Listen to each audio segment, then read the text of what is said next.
ही सुखकारी मतारी जय जननी जय जय।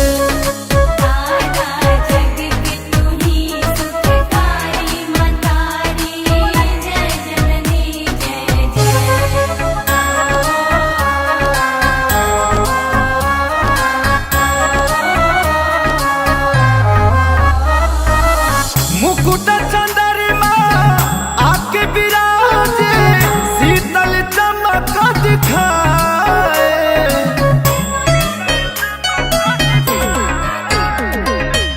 मुकुट चंद्रमा आके विराजे शीतल चमक दिखाए। सब देव करत दरबारी मतारी जय जननी जय जय।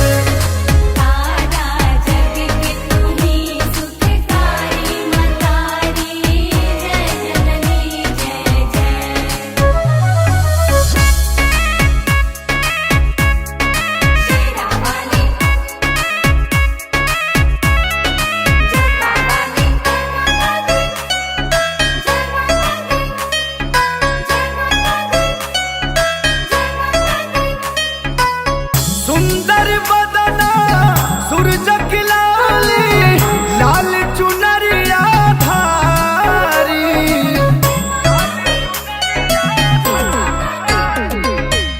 सुंदर बदना सूरज की लाली लाल चुनरिया धारी। तेरी चरण कमल बलिहारी मतारी जय जननी जय जय।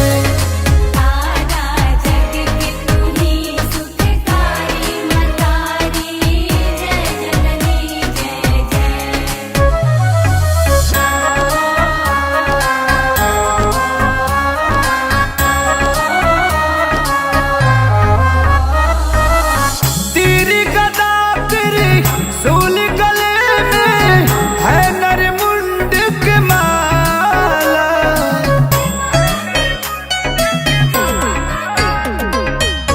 तीर गदा तेरी सूल गले में है नरमुंड की माला।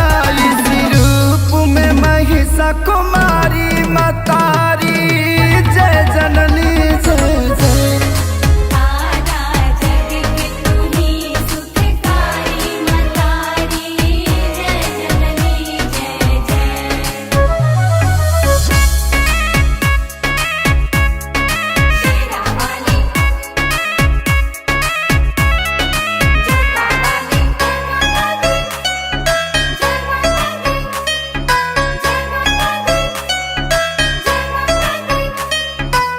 कृष्ण विदरती संजय पुकारे हे जरती जग तारन।